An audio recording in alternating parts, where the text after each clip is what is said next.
Passenger train अपनी जगह जमी हुई थी। खुदा खुदा करके कुफर टूटा। गार्ड ने सीटी बजाई, इंजन ने विसल दिया और गाड़ी प्लेटफार्म से आगे को खिसकी। मैंने इत्मीनान का सांस लिया। गाड़ी शरीफपुरे वाले फाटक से आगे निकलकर बाएं जानब वाले अमरूदों के बागों के साथ साथ जा रही थी। इस वक्त तक दिल्ली कोलकाता मेन लाइन भी साफ थी। आगे जाकर ट्रेन मेन लाइन से अलग होकर बाईं तरफ बटाला पठानकोट जाने वाली लाइन पर आ गई।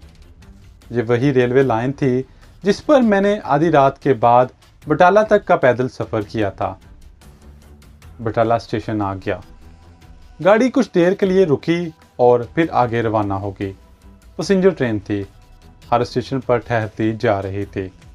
आखिर शदीद इंतज़ार के बाद पठानकोट स्टेशन आ गया। मैं रेलवे स्टेशन से निकला और एक टैक्सी में बैठ गया। छौनी चलो, मैं टैक्सी ड्राइवर को कहा। अच्छा सर, इसने जवाब दिया। सिख ड्राइवर ने इंजन स्टार्ट कर दिया।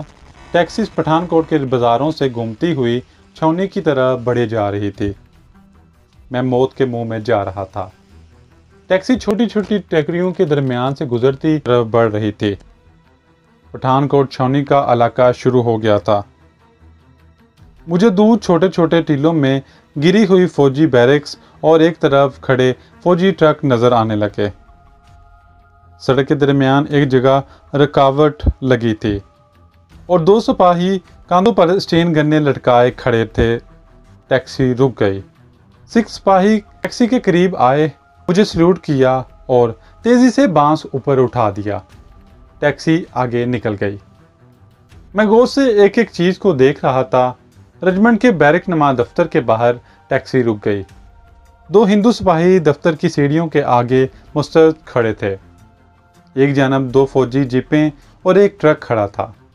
मैंने टैक्सी वाले को मुरक्सद किया और ब्रीफकेस उठाए दफ्तर की तरफ बढ़ा।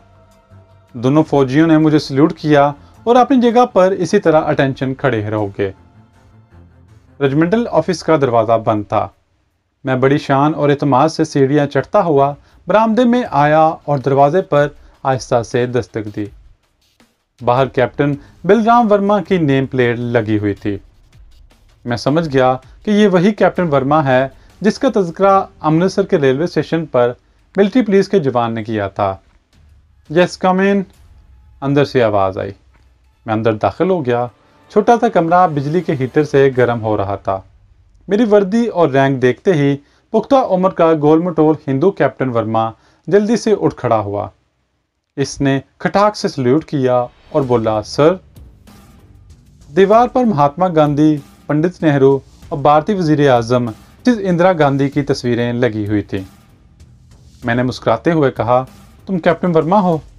आई am sure. Yes sir. Captain Verma के चेहरे पर मुस्कुराहट आ गई। Please take a seat. मैं कुर्सी पर बैठ गया। वो अभी तक खड़ा था। मैंने इसकी तरफ उंगली से इशारा करते हुए कहा, टेक इट इजी कैप्टन। वो थैंक यू सर कहता हुआ बैठ गया। अब वो ये मालूम करने को बेताब था कि मैं कौन हूँ और यहाँ छौनी में क्या करने आया हूँ।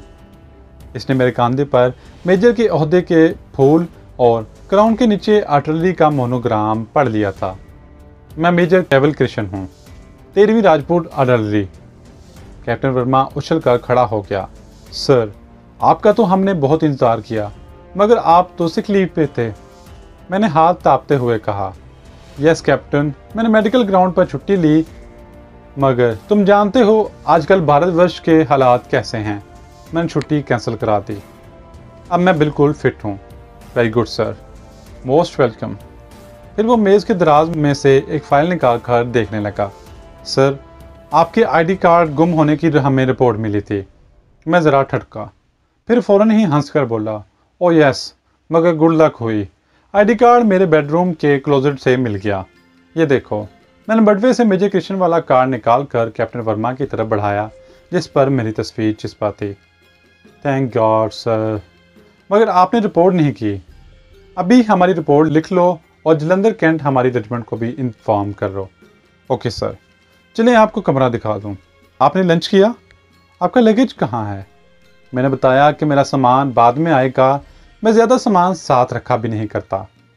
कैप्टन, यू नो, हर वक्त फॉल इन की पोजीशन में रहता हूँ। हाँ, लंच मैंने अभी नहीं किया। I feel hungry. सर आप नहा लें, मैं अभी मेस से लंच भिजवाता हूँ। वो मुझे दफ्तर के अक्कब में एक लंबी बैरक के कोने वाले कमरे में ले आया। लकड़ी के फर्श पर दरी, एक सोफा और पलंग बिछा हुआ था। खिड़की पीछे एक वीरान घाटी की तरफ खुलती थी, जिसके आगे टीलों का सिलसिला था जहां चीड़ और सफ़ेदे के दरख्त उगे हुए थे। बाथरूम साथ ही था। सर इतनी अच्छी जगह नहीं, मगर सर ये पठानकोट कैंट है। इसने कहका लगाया। मैंने भी इसका साथ दिया। जब वो चला गया तो मैंने दरवाज़ा बंद कर लिया। आईने के सामने खड़े होकर अपना अक्स देखा। मैं मेजर क्रिश्चियन नहीं था, मगर इस वर्दी में बिल्कुल मेजर लग रहा था। मुझे सबसे पहले अपने लिए एक रिवॉल्वर इशू करवाना था, फिर तोपखाने की तनसीबात की अहम तरीन फ़ाइल का मुताला करके इस तोप की पोजीशन मालूम करना थी, जिसका रुख लाहौर की तरफ था और जिसको तबाह करने के लिए मैंने इतना बड़ा ख़तरा मोल लिया था, और अब मैं एक लम्हा भी ज़ाया नहीं कर सकता था।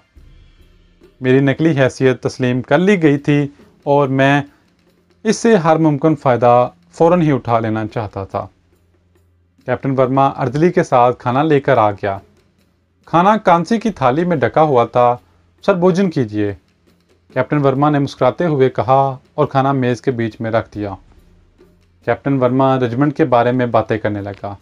इसका लहजा खुशामदाना था। मैं भी इसकी हौसला अफजाई करने लगा। वो बेहद खुश हुआ। मैंने बातों ही बातों में अपने लिए रिवॉल्वर इशू कराने का जिक्र किया। नया रिवॉल्वर इशू करवाना कोई आसान बात नहीं होती। यही हुआ। कैप्टन वर्मा बोला, सर आपको रिवॉल्वर साथ लेकर आना चाहिए था। बड़ी कॉम्प्लिकेशंस होंगी, मगर don't worry sir, I will see to it. मैंने कैप्टन वर्मा को ये तासुर दिया कि अपना रिवॉल्वर जलंधर कैंट की रेजिमेंट में जमा करवा दिया था। नो प्रॉब्लम सर, हम रेजिमेंटल ऑफिस को लिख देंगे कि मेजर साहब को नया रिवॉल्वर इशू किया जा रहा है। ये मैं नहीं चाहता था कि मेरे बारे में इस किस्म की रिपोर्ट पीछे जलंधर कैंट को दी जाए। मैंने कहा, इसकी क्या ज़रूरत है, खामखा ऑफिस रूटीन का लंबा चक्कर शुरू हो जाएगा। Okay sir, you are the boss here. अब जैसा कहेंगे वैसा ही होगा। मैंने खाना खाकर बाथरूम में जाकर मुंह हाथ साफ किए, फिर कैप्टन वर्मा के साथ ऑफिस में आकर अपनी कुर्सी पर रेजिमेंटल हेड की हैसियत से बैठ गया। मुझे वहाँ की दफ्तरी कार्रवाई के बारे में कुछ भी मालूम नहीं था, लेकिन मुजाहिद फ़ोर्स की ट्रेनिंग के बायस मुझे अपनी इब्तदाई मालूमात ज़रूर हासिल थी। सर, जलंधर कैंट से अभी आपकी कंफर्मेशन रिपोर्ट हमारे ऑफिस को नहीं मिली। आप अपने साथ ही ले आते तो अच्छा था। मैं डलहौजी में छुट्टियां गुजार रहा था, लेकिन बस मशरकी पाकिस्तान की सियासी हालत देखकर सीधा यहाँ आ गया। मैंने जलंधर कैंट को इतला दे दी थी। वहाँ से कल परसों तक मेरा ज्वाइनिंग अथॉरिटी लेटर आ जाएगा। कैप्टन वर्मा ने जेब से सिगरेट निकालकर मेरी तरफ बढ़ाया और बोला, ये कोई प्रॉब्लम नहीं सर, अब हमारी रेजिमेंट के आला ऑफिसर हैं। सिगरेट? शुक्रिया।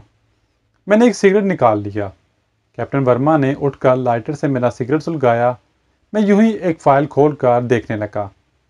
कैप्टन वर्मा ने इस वक्त फ़ोन पर दूसरे जूनियर ऑफिसर को बता दिया कि मेजर क्रिश्चियन ने चार्ज संभाल लिया है।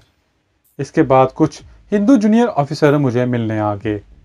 नौजवान दुबले पतले हिंदू लेफ्टिनेंट और सेकंड लेफ्टिनेंट थे। 2 सिख कैप्टन भी थे। वो मुझसे मिलकर बहुत खुश हुए और मेरे आगे पीछे फिर रहे थे। रात को इन्होंने ऑफिसर्स मेस में मुझे पुरतकल्लफ डिनर दिया। कैप्टन वर्मा सुरूर में था। मैंने इसकी हालत से फ़ायदा उठाते हुए बहुत सी मालूमात हासिल कर लीं। मुझे पता चला कि जिस ताकतवर तरीन तोप की तलाश में वहाँ आया था, इसका नाम यहाँ प्रिया रखा गया था। डिनर में कुछ भारतीय फौजी अफसरों की बीवियाँ भी कीमती साड़ियाँ पहने मौजूद थी। कैप्टन वर्मा ने अभी तक शादी नहीं की थी। सर, इंडियन औरतें मुझे पसंद नहीं हैं। मैं किसी जापानी औरत से ही ब्याह करना चाहता हूँ, कैप्टन वर्मा बोला।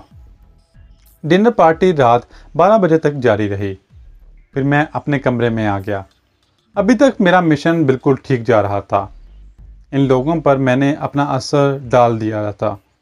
सुबह मुझे प्रिया नामी तोप की पोजीशन मालूम करनी थी। मेरे राज की फाश हो जाने का कदम कदम पर खतरा था। चनाचा मैं अपने अमल को तेज तर करना चाहता था, मगर मुश्किल ये थी कि हर बात मेरे इख्तियार में नहीं थी। तोप के मोर्चे तक पहुंचकर इसे तबाह करना इतना आसान काम नहीं था। इसमें बहुत सी रुकावटें और कबाहतें हायल थीं जो मुझे दूर करना थी। ये भी इत्मीनान की बात थी कि असल मेजर कृष्ण ने ड्यूटी ज्वाइन नहीं की थी, इसलिए इसके असली दस्तखतों का नमूना रेजिमेंटल ऑफिस में नहीं पहुंचा था। इसकी जगह मैं वहां आ गया था और मैंने अपने दस्तखत एक सादा कागज़ पर करके फाइल करवा दिए थे। ये नकली कृष्ण के दस्तखत थे जिन्हें मैंने अच्छी तरह से बना लिया था। ये अंग्रेज़ी के दस्तखत थे। मैंने हिंदी के दस्तखतों की भी मशक कर रखी थी कि शायद कभी किसी जगह करने पड़ जाएं। मेरे पास इस वक्त 700-800 रुपये की भारतीय करेंसी नोट ही रह गए थे, मगर अब मुझे रुपयों की परवाह नहीं थी। दूसरे दिन यूनिट का झंडा लहराने की रस्म के बाद मैं ऑफिस में आकर बैठ गया और मुख्तलिफ फाइलों का मुताला करने लगा। इनमें सवाए सप्लाई एंड बैलेंस, इंतज़ामी अमूर, महकमाना कार्रवाइयों, अखराजात, एमुनिशन और राशन पानी की तफसील के सिवा कुछ नहीं था। एक सिख सूबेदार मेजर ने कमरे में दाखिल होकर सल्यूट किया और कहा, सर, क्वार्टर मास्टर सूबेदार मेजर बलविंदर सिंह हाजिर है। मैंने सर उठाकर पूछा, वेल सूबेदार, क्या बात है? सर, घी का राशन सिर्फ आज का रह गया है, कल यूनिट के जवानों को पूरियां नहीं मिलेंगी। कैप्टन वर्मा को रिपोर्ट कर दें। सिख सूबेदार सल्यूट करके चला गया। मैं लोहे की अलमारी के पास खड़ा हो गया और अंदर रखी फाइलों और कागजात का जायजा लेने लगा। यहाँ भी मुझे कोई काम की चीज़ ना मिली। इतने में लेफ्टिनेंट कपूर ने अंदर आकर सल्यूट किया और बोला, सर, यूनिट का मुआयना तैयार है। मैं समझ गया मुझे सुबह यूनिट के जवानों का मुआयना करना होगा। मैंने कहा, कैप्टन मल्होत्रा से कहो वो इंस्पेक्शन कर लेगा, मैं एक ज़रूरी काम कर रहा हूँ। Okay sir. ये कहकर वो वापस चला गया। मैं थोड़ी ही देर बाद कैप्टन वर्मा आ गया। सल्यूट करने के बाद बोला, सर, आपको कौन सी फाइल चाहिए, मुझे ऑर्डर करें। आप नए नए हैं, पता नहीं चलेगा। मैंने अलमारी बंद कर दी और कुर्सी पर बैठते हुए बोला, यूं दफ्तर की फाइलों पर एक नज़र डाल रहा था। कैप्टन वर्मा भी बैठ गया। मैंने कहा, घी का राशन ख़त्म हो गया है क्या? क्वार्टर मास्टर बलविंदर सिंह आया था। कैप्टन वर्मा ने कंधे उचका दिए। जांगली है सर, एकदम घी के 13 कंस्तर स्टोर में पड़े थे, सब ठीक है सर। फिर इसने मुस्कुराते हुए कहा, सर, आप विष्णु हैं, मगर मेरा मतलब है आप विष्णु देव की पूजा नहीं करते। वो कैप्टन, बात यह है कि इतनी फुर्सत ही नहीं मिलती पूजा पाठ करें कि यूनिट को संभालें। मैं समझ गया सर, मैं भी शिवरात्रि को ही पूजा पाठ करने यहाँ शहर के मंदिर जाता हूँ। अब मैंने डायरेक्ट एक्शन लेते हुए कहा, कैप्टन, मैं अपनी पोजीशनों की इंस्पेक्शन करना चाहता हूँ। तुम जानते हो हमारा हमसाया मुल्क असला जमा कर रहा है, हमें चौकस रहना होगा। वो तो जंगली लोग हैं सर, इस बार हम पाकिस्तान की ऐसा मज़ा चखाएंगे कि याद करेगा, मगर हमारी तोपों की रेंज पाकिस्तान की रानी तोपों के मुकाबले में बहुत कम है, सिवाय एक तोप के। मैंने कैप्टन वर्मा के चेहरे का जायजा लेते हुए कहा, यहाँ प्रिया नाम की वो बड़ी तोप थी जिसके मार लाहौर तक थी। कैप्टन वर्मा मेज पर आहिस्ता से हाथ मारकर बोला, सर, यही तो वो गन है जो लाहौर शहर की ईंट से ईंट बजा देगी। इतनी बड़ी तोप साउथ ईस्ट एशिया में किसी मुल्क के पास नहीं है। मैं प्रिया तोप की इंस्पेक्शन करूँगा। आप GOC हैं सर, अभी चलिए। Of course, come on. ये कहकर मैं कुर्सी से उठा और कैप्टन वर्मा के साथ बाहर आ गया। हम एक फौजी जीप में सवार हो गए। जीप रेजिमेंटल सेंटर से निकलकर टीलों की जानब रवाना हो गई। ये मैदानी इलाका भी था और पहाड़ी भी। कहीं घने दरख्त के झुंड थे और कहीं पहाड़ी तोदे खड़े थे। हमारी जीप एक पहाड़ी पर चढ़ने लगी। ऊपर एक छोटा सा मैदान था, यहाँ 4 गार्ड पहरा दे रहे थे। हमारी जीप एक तरफ रुक गई। इन्होंने हमें सल्यूट किया। कैप्टन वर्मा बोला, सर, वो देखिए, वो सामने टेकरी के अंदर प्रिया तोप का मोर्चा है। वेरी गुड, भगवान हमारी रक्षा करेगा। ये कहकर मैं कैप्टन वर्मा के साथ टेकरी की तरफ बढ़ गया। यहाँ टेकरी के अंदर एक गोल कमरा सब बना दिया गया था, जिसके वस्त में एक बहुत बड़ी तोप नस्ब थी। तोप का आधा दहाना दीवार के एक सुराख से लगा निकला हुआ था। गनमैन एक तरफ कतार में खड़े थे। कैप्टन वर्मा मुझे तोप के पास ले गया और इस पर हाथ रखकर बोला, सर ये लाहौर की दुश्मन है। इसका गोला यहाँ से फायर होकर लाहौर में तबाही मचा देगा। दूसरा गोला थोड़ा आगे और तीसरा इससे ज़रा आगे है। यूँ हम 1 मिनट में लाहौर को तबाह कर देंगे और हमारी एडवांस ट्रॉप्स लाहौर में दाखिल हो जाएंगी। सर लाहौर ही पाकिस्तान है। मैंने मुस्कुराकर कहा, हाँ हम जानते हैं कि लाहौर ही पाकिस्तान है। प्रिया गनशेद भगवान की प्रतीक है। इस बार हम पाकिस्तान को तारीखी शिकस्त देंगे। मैंने ऊपर से तो यही कहा मगर दिल में नाउज़बिल्लाह पड़ने लगा। मैंने वाकई इतनी बड़ी तोप किसी जंगी फिल्म में भी नहीं देखी थी। गन का ब्रिज मेरे कद के बराबर था। ब्रिज में हवा के लिए सुराख बने थे। ब्रिज में तोप की जान होती है, अगर ये ख़राब हो जाए तो तोप फायर नहीं कर सकती। मैं तोप का जायज़ा ले रहा था। मैं वापसी के लिए मुड़ा। जीप में बैठकर हम यूनिट की तरफ चल पड़े। इस पहाड़ी रास्ते की तफसील मैंने अपने जहन में बिठा ली थी। यूनिट में आकर मैंने एम्प्टी लंगर खाने का मुआयना किया और फिर बैरकों के आगे धूप में टहलते हुए कैप्टन वर्मा से बातें करने लगा। मैंने जानबूझकर हैंड ग्रेनेड की मॉडर्न तकनीक का मौजू छेड़ दिया था।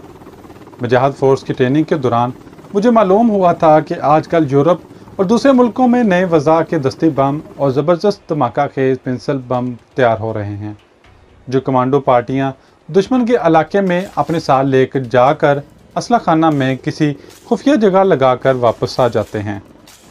कैप्टन, एक बार मैं मेरठ छावनी एक मीटिंग में गया था तो मुझे मालूम हुआ था कि हमारी इंडियन आर्मी को भी नई किस्म के पेंसिल बम वगैरह सप्लाई किए जाएंगे, मगर वो अभी तक हमारी जलंधर कैंट में तो नहीं पहुंचे थे। हमारी यूनिट में तो पहुंच गए हैं। हमने इनका नाम हनुमान चक्कर बम रखा है।